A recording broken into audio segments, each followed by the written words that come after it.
ఊళ్ళోనే చేసాం అనుకో. ఇదో గతంలో సీసీ రోడ్లు అనేది నిరంతర ప్రక్రియ. ఇప్పుడు కాంగ్రెస్ వచ్చినాక 28 లక్షలతో సీసీ రోడ్లు పోసినాం. ఇప్పుడు టీఆర్ఎస్ వచ్చినా మళ్ళీ వేస్తుంది. ఆయన సీసీ రోడ్లు పోసిరనే సింపతి తప్ప ఎలాంటి గ్రామానికి పెద్దగా చేసింది ఏం లేదు. అది శేఖర్ రెడ్డి ఇస్తే ఆయన వేసిండు. అలా 10 రూపాయలు మిగిలిన 10 రూపాయలు మీద పడ్డా అది మనకు తెలియదు. ఇప్పుడు చెప్పుకునే సీసీ రోడ్లు పోసినా అంటుంది. అది మనం గిట్టి ఇప్పుడు మన ప్రభుత్వంలో రాగానే 4 లక్షలు పెట్టి గట్టి రోడ్డు పోపించాం. ఇప్పుడు డ్రైనేజ్కి 9 లక్షలు ఆల్రెడీ శాంక్షన్ అయింది. ఇప్పుడు సీసీ రోడ్డు మొదటూర్పు కోరకట్పల్లికి అది శాంక్షన్ అయింది. మనం సర్పంచ్ని గెలిపించుకుంటే ఇవన్నీ గొట్లా జల్దీ తీసుకోవచ్చు. ఇప్పుడు సర్పంచ్ మన కాంగ్రెస్ అభ్యర్థిని గెలిపించుకుంటే మేము ఏదైనా ఊరికి అభివృద్ధి చేస్తానికి సారు మాకు తోడ్పడతాడు. మేము అడుగుతానికి సార్కి మంచిగా ఉంది. అభివృద్ధి అనేది మనం జరుపుకోవాలంటే శైలజ బ్యాట్ గుర్తుపై ఓటేసి మనందరం గెలిపించుకున్నాం.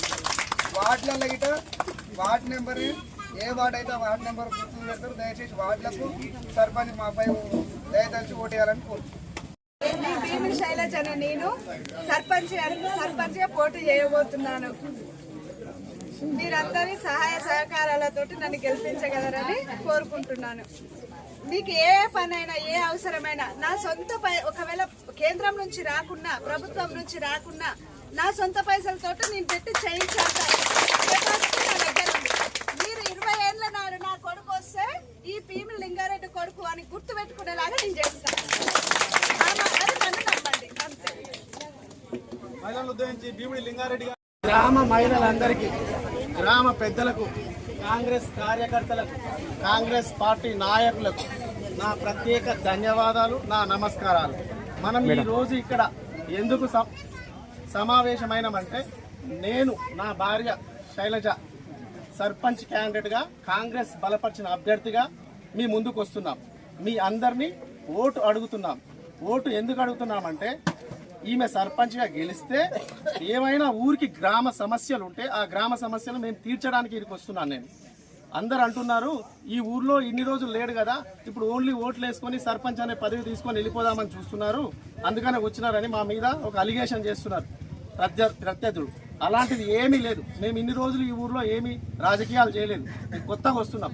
చూడండి ఒకసారి మాకు ఈ అవకాశం ఇచ్చి మేము ఏం చేస్తామో మేము చెప్పింది చేస్తాం. ఇప్పుడు మా పెద్దలందరూ చెప్పారు, మా పార్టీ నాయకులు చెప్పారు, మా పార్టీ అధికారంలో ఉంది, అధికారంలో ఉన్న పార్టీ ఏమేమి పనులు చేస్తారో గిరి గారు, మైపాలు, మా అన్న అన్ని చెప్పారు. మా అన్న ఈ గ్రామానికి దాదాపు 30 లక్షల వరకు పనిచేశారు. సొంత పైసలు 30 లక్షలు పెట్టిన 30 లక్షలు పెట్టిన ఎవరైనా ఉన్నారా ఈ గ్రామంలో? మాకంటే బలమైన మనుషులు ఉన్నారు ఈ గ్రామంలో. మేమే పేదోళ్ళం, మాకన్నా గట్టోళ్ళు ఉన్నారు. ఎవరైనా ఇన్ని డబ్బులు ఈ ఊరికి ఖర్చు పెట్టిందా? మాకుంది కదా, మా కుటుంబం నుంచే మేము డబ్బులు ఖర్చు పెట్టినాం కదా. మీరు అదొకసారి ఆలోచించండి. గ్రామం అభివృద్ధి చేసే వాళ్ళు ఎవరో వాళ్ళ వీళ్ళ. మేమొస్తే అభివృద్ధి అవుతుందా? మేమొస్తే పనులు చేయిస్తామా లేదా? ఒకసారి ఫాస్ట్ తీసుకోండి. మాకంటే బలమైన వాళ్ళు ఉన్నారు కదా. మా అన్ని డబ్బులు ఈ ఊర్లో ఎవరైనా ఖర్చు పెట్టిందా? నేను కూడా నా స్తోమత దగ్గర నేను కూడా ఇచ్చినాను. నా దగ్గరికి ఎవరు వచ్చినా అందరికి తెలుసు, చాలా మందికి తెలుసు నేను ఎట్లా అంటున్నాను, మా అమ్మ నాన్న ఎట్లా అంటున్నాను. మాకు ఎలాంటి ఎవరితో మాకు ఏ కొట్లాటలు ఉన్నాయి. అందరూ నాకు సమానమే. 1418 ఓట్లు ఉన్నాయి మన ఊర్లో. 1400 మంది నాకు సమానమే. అందరికి ఏ సమస్యలు ఉన్నా 24 గంటలు నేను ఫోన్లో అందుబాటులో ఉంటాను, ఇక్కడనే అందుబాటులో ఉంటాను. ఈ ఊరికి కావాల్సిన ఇంకేమేమి ఉన్నాయో నాకు అన్ని తెలియవు. అన్ని తెలుసుకొని ఆ సమస్యలు నేను తీరుస్తాను. అదేవిధంగా ఈ ఊర్లో ఇప్పటి వరకు ఇంత పెద్ద ఊర్లో ఒక మనకు స్వర్గపురి వాహనం అని ఉంటుంది, ఎవరైనా చనిపోతే తీసుకుపోవడానికి. అది లేదు. నేను సర్పంచ్గా గెలిచిన మర్నాడే అంటే మర్నాడే ఒక వారం రోజుల లోపు ఆ స్వర్గపురి వాహనం నా సొంత పద్ధతితో నేను చేయిస్తాను. అది ఫస్ట్ మీ ఊరికి. అది లేదు కాబట్టి అది మా నానమ్మ మా తాత జ్ఞాపకార్థం అది కంపల్సరీ ఈ ఊర్లో ఉంటుంది, తిరుగుతుంటుంది ఒక వారం రోజుల్లో. ఇంకా నా వాటర్ ఫిల్టర్ లేదన్నారు అక్కడ కొత్త కాలనీలో, అది కూడా నేను చేయిస్తాను. ఇంకా ఏమేమి సమస్యలు అన్ని అవగాహన చేసుకుంటున్నాను. నేను ఇప్పుడు కొత్తగా వచ్చినా కాబట్టి ఆ సమస్యలు అన్ని తీరుస్తాను. ఒకసారి అవకాశం ఇవ్వండి, అవకాశం ఇచ్చి చూడండి. బట్ నేను ఇక్కడనే ఉంటాను. పక్క వాళ్ళు వచ్చి మీకు చెవులు కుడుతుంటారు, ఆయన ఉండడు, కార్లో వస్తాడు, కార్లో వెళ్ళిపోతాడు, అలాంటి వాడిని కాదు. నేను ఈడ పుట్టిన, ఈ ఊర్లో చదివిన, మా ఫ్యామిలీ ఎక్కడి నుంచో నేను విదేశాలకు కూడా పోయి చదువుకున్నాను. అంటే అందరూ కూడా పోగలుగుతారు. మనకు అంత సత్తా ఉంది, మన గ్రామ ప్రజలకు అంత సత్తా ఉంది. మనకు ముందుకు తీసుకుపోయే నాయకుడు ఎవరైనా మనకు సలహాలు ఇచ్చే వాళ్ళు ఉంటే నాలాగా అందరూ అవుతారు. నేను కూడా మీలాంటి మనిషిని, మీలాంటి ఫ్యామిలీ నాది కూడా. నేను చిన్నగా ఉన్నప్పుడు మా అమ్మ మా నాన్న ఎన్ని కష్టాలు పడ్డారో నాకు తెలుసు. నేను కూడా ఏం చూసినా తెలుసు. మీరు కూడా ఇప్పుడు అలానే పడుతున్నారు. మీకు మార్గం చూపించే వాడు లేడు.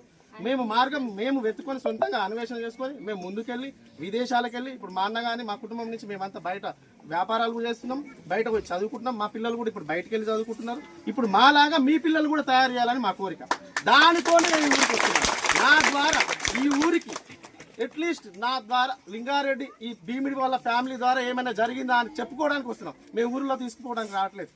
మేము ఊరికి, ఎందుకంటే ఈ ఊర్లో పుట్టిన బిడ్డలుగా, ఈ ఊర్లో బయట చదువుకున్న బిడ్డగా నేను ఈ ఊర్లో చదువుకున్నాను కాబట్టి, ఈ ఊర్లో అక్షర జ్ఞానం నేర్చుకున్నా కాబట్టి మళ్ళీ ఈ ఊరికి నేను ఏదైనా నా తెలివి ఈ ఊరికి ఉపయోగపడాలని, నా ద్వారా ఎంతో కొంత సహాయం ఈ ఊరికి జరగాలని నేను వస్తున్నాను. ఇంకోటి ఏమిటంటే ఇప్పుడు కాంగ్రెస్ పార్టీ అధికారంలో ఉంది. మన రేవంత్ అన్న అధికారంకి వచ్చిండు, ముఖ్యమంత్రి, మనకు మినిస్టర్ ఉన్నాడు, మన ఎమ్మెల్యే అనిల్ అన్న ఉన్నాడు. మనం గెలిచినాం అనుకో, మనం ఈజీగా, మనకి ఇప్పుడు రేషన్ కార్డు లేవు, ఒక ఆమె ఇల్లు లేదంటున్నారు, ఇంకోరు రోడ్డు లేదంటున్నారు, ఇంకో డ్రైనేజ్ లేదంటున్నారు. ఇవన్నీ కావాలంటే అదర్ ఆయన గెలిస్తే కావు, ఎందుకంటే వాళ్ళకి అధికారం లేదు. వాళ్ళు ఎవరి దగ్గర పోతారు? ఎవరి దగ్గర పోలేదు. ఇప్పుడు మనం గెలిచినాం అనుకో, మనం డైరెక్ట్ ఈ ప్రాబ్లం ఉందని మనం కంపల్సరీ వాళ్ళని అడుగుతాం, కొట్లాడి తెచ్చుకుంటాం. మీరు వాళ్ళకి చెప్పినారు, వాళ్ళు కొట్లాడలేరు, వాళ్ళ దగ్గరికి వాళ్ళు రానియరు. అధికార పార్టీ కాదు కదా. మీరు అది చూడండి. ఫస్ట్ మనకు పని కావాలంటే అధికార పార్టీ ఉన్నది కాబట్టి అధికార పార్టీని గెలిపించండి. ఇప్పుడు అధికార పార్టీ మీ అందరికీ రుణమాఫీ జరిగింది. నాకు తెలిసి ఊరికి 90% రుణమాఫీ జరిగింది. రుణమాఫీ గత 10 సంవత్సరాల్లో రుణమాఫీ ఏ ప్రభుత్వం చేయలేదు, ఈ ప్రభుత్వం చేసింది. ఉచిత బస్సు మీ అందరికీ ఆధార్ కార్డు తీసుకొని ఏ ఊరికైనా పోరాగలుగుతున్నారు. అంటే ఎంతో కొంత లాభం జరుగుతుంది మీకు. డైరెక్ట్గా ఉచిత గ్యాసు, కరెంటు, 200 యూనిట్ల కరెంటు బిల్లు కూడా ఫ్రీ వస్తుంది. ఎందుకు? ఈ గవర్నమెంట్ ఉండడం వల్ల, కాంగ్రెస్ గవర్నమెంట్ ఉండడం వల్ల. మళ్ళీ ఇవన్నీ అలాగే కొనసాగాలంటే ఇందిరం మిల్లు రానోళ్ళకి కంపల్సరీ తెప్పించడానికి ప్రయత్నం చేస్తాం. తెల్లారి నుంచి అదే పనిలో ఉంటాం. ఎందుకంటే హామీలు ఇచ్చి ఇలా పోయేటోళ్ళం కాదు. ఎందుకంటే మా ప్రభుత్వం ఉంది కానీ మా ప్రభుత్వం దగ్గర పోయి మా గ్రామానికి ఇది కాలేదు అని అడగడానికి నాకు అవకాశం ఉంటుంది. ఒకసారి మీకు అవకాశం కల్పిస్తే, అదే వాళ్ళకి అవకాశం కల్పించడానికి వాళ్ళు ఎవరిని పోయి అడుగుతారు? ఎవరిని పోయి అడగలేరు. నేను మంత్రి దగ్గర కూడా పోగడానికి నాకు అవకాశం ఉంటుంది, పదవి అనేది ఉంటే. ఇప్పుడు నాకు అదే వచ్చి డైరెక్ట్గా వచ్చి ఏమైనా సహాయం చేయడానికి కూడా వీలు ఉంటుంది కదా. నాకు ఏదో ఒక పదవి అంట కట్టినడుకో, మీరు వచ్చి అడగడానికి కూడా అవకాశం ఉంటుంది.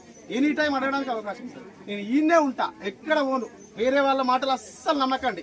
ఆయన ఉండడు, వెళ్ళిపోతాడు అని అంటున్నారు. వెళ్ళిపోరు. ఒక్కసారి వచ్చిందంటే ఇక్కడనే ఉంటా. నా గురించి ఎంక్వైరీ చేయండి, మా గురించి తెలుసుకోండి. నేను ఎలాంటి ఈ అబ్బాయి ఎలాంటి వాడని కూడా తెలుసుకొని ఆలోచన చేయండి. ఇది ఒక్కసారి నాకు అవకాశం ఇవ్వాలని కోరుకుంటున్నాను మీ అందరినీ. ఈమె కూడా చదువుకున్న అమ్మాయి, ఈమె టీచరు. మీ అందరితో మంచిగానే కలుపుకోలుకుంటుంది. ఈమె కూడా ఊరి నుంచే వచ్చింది, ఈమె కూడా వ్యవసాయ కుటుంబం నుంచే వచ్చింది. ఈమె నాటేస్తుంది, అన్ని పనులు చేస్తుంది, పత్తి వేస్తుంది, అన్ని చేస్తుంది, అన్ని పనులు తెలుసాము. మీ లెక్కన మీలాంటి ఆమె వేరే ఆమె కాదు. మా వార్డు మెంబర్లు 10 వార్డులు ఉన్నాయి. మా వార్డు మెంబర్లు అందరినీ గెలిపించాల్సిందిగా, ప్రతి ఒక్కరిని గెలిపించాల్సిందిగా, నన్నే కాదు నాతో పాటు మా 10 వార్డు మెంబర్ మాకు ఎంత బలం ఉంటే అంత అభివృద్ధి కార్యక్రమాలు ఈ ఊరికి జరుగుతాయి. మమ్మల్ని అందరినీ గెలిపించాలని కోరుకుంటున్నాను.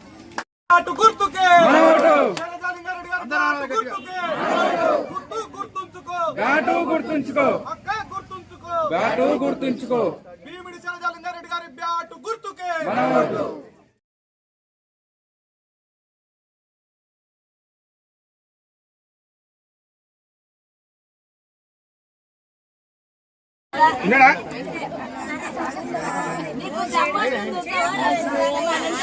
మీరందరూ ఓట్లేసి